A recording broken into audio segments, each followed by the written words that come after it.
좋습니다. 네, 혹시 이렇게 여러분 일주일에 한 번 보는 친구들도 있지만 그래도 옆에 친구를 보면 여러분 기분 좋으시죠? 아니에요? 네, 여러분들 옆에 있는 친구를 보면서 이제 거의 벌써 9달, 10달 가까이 이제 시간이 지나가고 있네요. 함께 모여서 같이 예배 드리고 또 같이 목장 모임하면서 또 즐거운 또 그 가운데 추억도 있을 것입니다.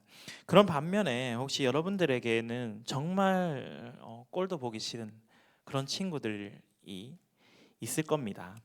뭐 이름만 들어도 아니면 보고 싶지 않은 그 얼굴만 보아도 마음이 불편해지는 그런 친구 말입니다. 오늘 본문인 이 빌레몬서를 살피기 전에 먼저 배경을 조금 생각해보고 살펴볼 필요가 있습니다. 빌레몬서는요, 누가 썼을까요? 바울이 썼어요. 그래도 정답을 맞춰주셔서 감사합니다. 바울이 빌레몬에게 쓴 편지예요. 지금은 여러분들 전화 한 통이나 아니면 DM 하나면은 지구 반대편에 있는 사람에게도 소식을 전할 수 있죠. 하지만 과거에는 그러지 않았습니다. 편지를 받은 이 빌레몬은요, 골로새라는 지역에 있었고요. 그리고 바울은 로마에 있었습니다. 그 거리가 어느 정도냐면 지금 서울에서 도쿄까지의 거리 정도입니다. 바울은 편지를 통해서 이 빌레몬이라는 사람에게 자신의 마음을 전하기 위해서 이 편지를 썼습니다. 그리고 그 마음을 전하고자 했던 일은 바로 오네시모라는 사람에 대한 처분을 부탁하기 위해서 이 편지를 썼습니다. 여러분, 오네시모가 누구일까요? 혹시 오네시모에 대해서 아시는 분? 다들 처음 들으시나요? 오늘 읽으면서 처음 봤다. 처음 본 것도 아니고 들은 것도 아니고. 네. 여러분, 오네시모가 누구냐면요, 이 바로 이 편지를 받은 빌레몬의 종입니다. 종이라고 하면 여러분 부정적인 의미가 먼저 떠오를 거예요. 부정적으로 좀 생각할 수도 있지만 지금으로 생각하면 이제 집안일을 돌보는 사람입니다. 뭐 집에서 여러 이제 관리를 하는 사람이겠죠. 그런데 이 오네시모가 어찌된 영문인지 집에 있는 것이 아니라 바울과 같이 있대요. 아까 이야기했던 그 빌레몬이 있던 곳은 골로새라는 지역이었고 이 편지를 쓴 바울은 로마에 있었어요. 이 거리가 어느 정도 서울과 도쿄의 거리였다고 합니다. 그런데 이 오네시모가 바울과 함께 있다라는 말은 여러분 지금에야 이 서울과 도쿄를 왔다 갔다 하는 비행기를 타면은 2시간, 3시간 하면은 왔다 갔다 갈 수 있잖아요. 하지만 당시에는 어땠을까요? 그 거리를 이동한다라는 것은 몇 주 혹은 몇 달이 걸리는 굉장히 긴 시간이었습니다. 그 긴 시간 동안 나는 집안일을 해야 되는 사람인데 그 집을 비우고 떠나 있는다? 이건 아주 심각한 직무유기죠. 아마도 그런데 이제 그가 바울과 함께 있었다라는 것입니다. 그런데 그곳에서 바울을 통해서 이 오네시모가 예수님을 믿게 됩니다. 그래서 바울도 이 오네시모를 아주 귀하게 내가 정말 사랑하는 아들이다라고 표현을 해요. 그래서 이 오네시모를 바울은 자신과 함께 계속해서 있기를 원했습니다. 그런데 이 바울이 빌레몬의 허락을 구하는 편지를 지금 보내는 것입니다. 왜일까요? 왜 바울이 빌레몬에게 오네시모가 나와 함께 있기를 원하는 그 허락을 구하는 편지를 보내었을까요? 이유는 바로 아까 이야기한 것처럼 오네시모가 빌레몬의 종이기 때문입니다. 그리고 성경을 살펴보면요, 오네시모가 빌레몬에게 죄를 지었을 것이라고 추측할 수 있어요. 종이, 집안일을 하는 사람이 주인에게 죄를 지었다, 잘못을 했다. 여러분, 이 이야기를 들으면 어떻게 생각되세요? 과거의 조선시대나 이럴 때 왕의 명령을 따르지 않은, 왕에게 폐를 끼친 신하는 어떻게 됩니까? 죽임당하죠. 뭐 사형 참수를 당하든지 사약을 먹고 죽든지 뭐 여러 많은 방법으로 죽임당할 거예요. 그래서 이 죄 때문에 빌레몬과 오네시모의 사이의 관계가 깨어졌음을 우리는 예상할 수 있다는 거예요. 분명히 잘못을 했으니까. 마치 우리가 지금 이렇게 다들 피곤해 보이긴 하지만 다들 선한 모습으로 앉아 있지만, 우리가 죄를 지어서 하나님 앞에 분명히 죄를 지어서 하나님과 우리의 사이의 관계가 깨어진 것처럼 죄로 인한 분명한 관계에 단절이 있었을 것이란 말입니다. 그래서 바울은 먼저 빌레몬에게 이 오네시모를 돌려 보내는 거예요. 자, 근데 이제 우리 오네시모의 입장에서 생각해 봅시다. 우리 종의 입장에서 생각해 봅시다. 종이 내가 일해야 할 곳이 아니라 다른 곳에 가 있었다라는 것은 분명한 문제가 있다라는 것입니다. 그렇겠죠? 오늘 축구를 같이 하기로 한 친구가 데이트를 하러 가야 된다고 나를 배신했어. 그러면 어떻습니까? 우리 남학생들은 축구를 함께 할 수 없는 아주 큰 심각한 문제에 빠지게 되었죠. 그런데 이 오네시모가 분명한 것은 빚지거나 불의를 행했을 수도 있다고 이 바울은 이야기해요. 당시에 로마 법으로 생각하면은 이 문제는 죽음도 불사할, 정말 죽여도 무방한 잘못이었다라는 것입니다. 그래서 바울은 이 오네시모를 위해서 중재를 해줍니다. 우리 말씀을 한번 읽어보도록 하겠습니다. 우리 빌레몬서 1장 10절 말씀, 우리 빌레몬서 1장 10절 말씀 우리 한 목소리로 함께 읽겠습니다. 시작. 갇힌 중에서 낳은 아들 오네시모를 위하여 내게 간구하노라. 바울은요, 이 편지에다가 오네시모가 자신에게는 아들과도 같은 존재다라고 이야기를 해줍니다.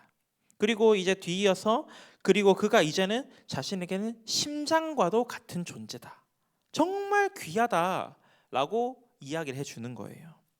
그러면서 이제 그런 그를 이제 종과 같이 대하는 것이 아니라 사랑받는 형제로 대해주라라고 빌레몬에게 이야기하는 것입니다. 그러면서 혹시나 오네시모가 너에게 끼친 경제적인 손해가 있다면 그것을 내가 다 보상해 주겠다, 이렇게 이야기하는 거예요. 여러분, 이 오네시모의 마음 어떻겠습니까? 분명히 잘못을 했어요. 내가 해야 할 일을 하지 않고 다른 곳으로 떠나갔다는 분명한 잘못을 했어요. 그리고 그로 인한 분명한 보복 혹은 결과가 좋지 않게 있을 것도 당연히 알았다라는 것입니다. 하지만 그래, 너의 그 모든 문제들 내가 책임져 주겠다. 내가 너의 상황을 이해한다. 내가 이제 너를 종이 아니라 형제로 사랑하는 아들로 생각한다 라고 말하는 그 바울의 마음이 담긴 편지를 가지고 자신의 주인에게로 돌아가는 이 오네시모. 그는 조금이나마 다시 집으로 돌아갈 수 있는 용기를 가졌을지도 모릅니다. 이렇게 바울이 오네시모와 빌레몬의 사이를 중재해 준 것, 두 사람의 사이를 가깝게 만들어 준 것은 우리에겐 예수 그리스도가 계시다는 사실을 떠올리게 됩니다. 앞서 이야기한 것처럼 죄인이었던 우리를 위하여 죽으시고 그리고 우리를 대신해서 십자가의 형벌을 받으신 그 예수님이 우리의 유일한 중보자가 되신다라는 그 사실 말입니다. 우리는 분명히 죄의 값을 치러야 하는 존재예요. 우리가 하나님께 잘못을 저질렀기에, 죄를 저질렀기 때문에 우리는 그 값을 치러야 하는 존재입니다. 하지만 예수님이 그 죄의 값을 대신 치러주셨다라는 것입니다. 그리고 그 은혜로 인하여 우리는 용서하고 화해하고 사랑받는, 그리고 그 사랑을 전할 수 있는 존재가 된 것이죠.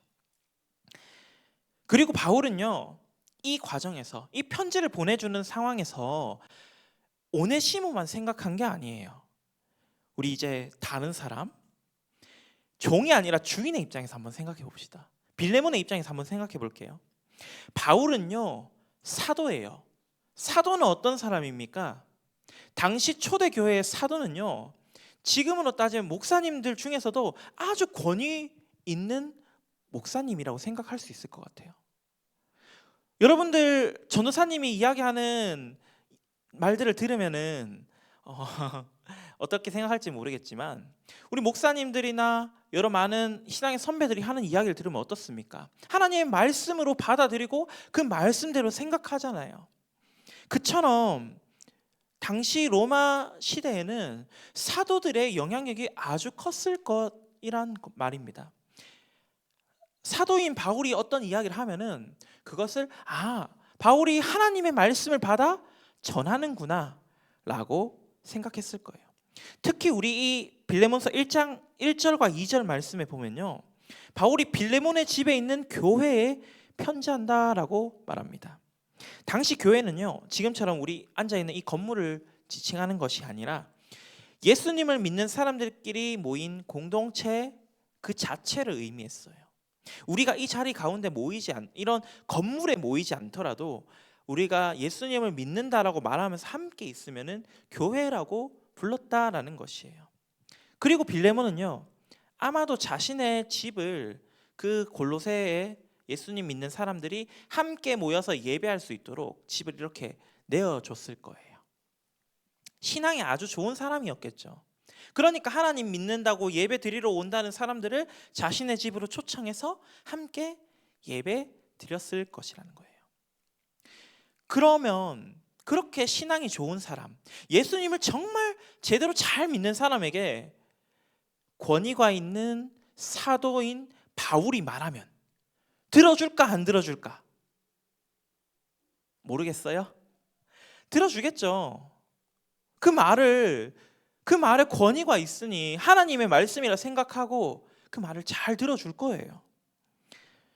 이처럼 빌레몬은 아무리 어려워 보이는 일, 힘든 일도 바울이 이야기하면 들어줬을 것입니다. 다 행했을 거예요.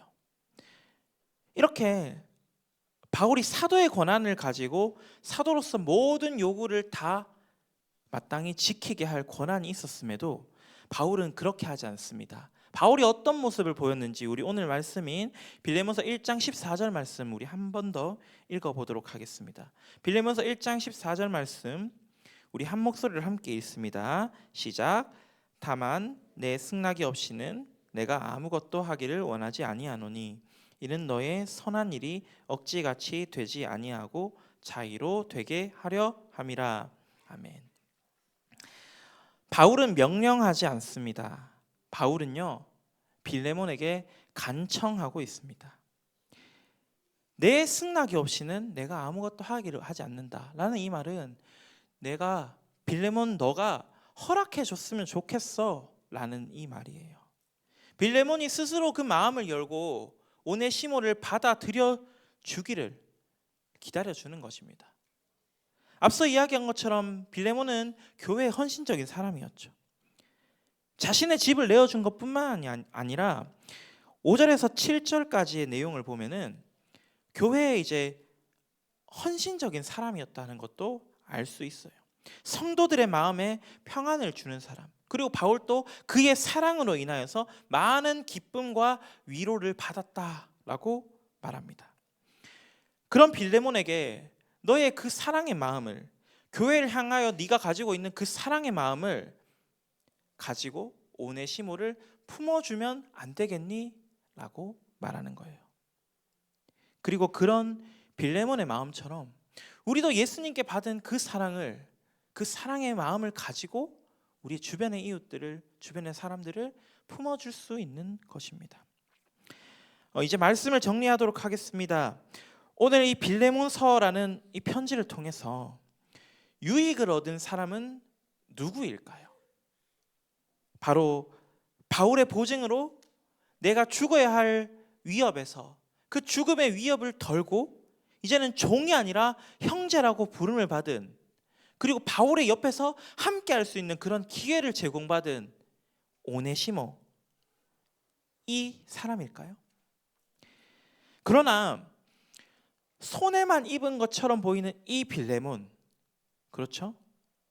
내 종이 도망쳤다가 아니면 혹시 모종의 이유로 사라졌다가 왔는데 이를 용서해 줬으면 좋겠어. 그 마음에 불편함과 분함이 있었겠지만, 그러나 그를 용서해 줬으면 좋겠다라는 그 사도의 편지를 받은 빌레몬, 이 빌레몬도요, 오늘 이 사도 바울의 편지를 통해서 그 오네시모에게 예수님의 사랑을 전할 수 있는 기회를 얻은 것입니다. 죄인인 나를 향한 그 예수님의 사랑을 깨달아 교회에, 그리고 나의 종 오네시모에게, 정말 내가 용서할 수 없는 것 같은 그 사람에게 사랑을 전할 수 있는 기회를 얻었다는 거예요. 여러분들에게도 이런 사람이 있습니까? 여러분 핸드폰을 한번 찾아보세요. 여러분 핸드폰 딱 열어서 이제 카톡 안 하니까 인스타 켜서 한 명씩 쭉 이 팔로워들 보다 보면은 내가 차단한 사람도 있을 거야. 내가 차단한 사람도 있을 거고, 그 가운데 정말 용서하기 힘든 사람 한 사람의 이름을 한번 찾아보세요. 그리고 그 이름을 보면서 우리 딱 한 문장 기도하는 것입니다. 하나님, 제가 그 친구를, 하나님이 저를 먼저 용서해 주셨던 그 은혜로 사랑할 수 있기를 원합니다. 제게 그 마음을 주세요. 또 직접 다가가서 마음을 표현할 수도 있겠죠. 또 직접 편지를 써볼 수도 있을 거고, 먼저 다가가거나 편지를 쓰는 이런 방식으로 자신들만의 방식으로 그 사랑을 표현해 볼 수 있을 것입니다. 바울이 이렇게 오네시모의 빚을 대신 갚아주겠다 했던 것처럼 예수님께서는 우리의 빚을 대신 갚아주셨습니다. 죄의 빚을 대신 갚아주심으로 우리는 더 이상 죄에 대한 부담을, 죄에 대한 죄책을 가지고 있을 필요가 없어졌어요. 우리는 그 사랑을 받은 존재들입니다. 그러니 이제는 우리가 그 받은 사랑을 전하는 것입니다. 그 받은 사랑을 세상 가운데, 아니 내가 사랑할 수 없는 사람에게도 전하는 것입니다. 하나님이 우리를 보면서 얼마나 마음이 아프셨을까요? 저 사람 때문에, 저 인간 때문에, 내가 만들어 놓은 저 피조물 하나 때문에 나의 사랑하는 아들 예수가 죽어야 한다라는 그 사실, 얼마나 마음 아픈 일이었을까요? 그러나 하나님은 그 사랑을 우리에게 보여주신 분이십니다. 우리가 우리의 주변에 이해할 수 없으며 사랑할 수 없는 사람을 사랑한다라는 것은 우리가 그를 사랑하기 위하여 노력함으로 이루어지는 것이 아니라 이미 우리를 사랑하여 주시는 그 예수 그리스도의 사랑을 힘입음으로 가능한 것입니다. 예수 그리스도의 그 사랑을 전할 수 있는 우리 사랑하는 친구들이 되기를 소망합니다. 그리고 그 사랑을 전하는 과정 가운데 있어서 더욱더 풍성한 하나님의 사랑이 가득하기를 소망합니다. 그 사랑이 넘쳐 흘러가는 우리 파워고등부를 넘어서 우리 이 지역과 이 나라를 위하여, 그리고 이 세계 열방을 위하여 그 사랑의 마음이 넘쳐 흘러가는 저와 우리 파워고등부의 친구들이 되기를, 그리고 이 시간 이 자리 가운데 함께 하시는 우리 모든 성도님들이 되시기를 간절히 기도합니다. 이 시간 우리 함께 찬양하며 나아가겠습니다. 주님 마음 내게 주소서. 우리 함께 찬양하겠습니다.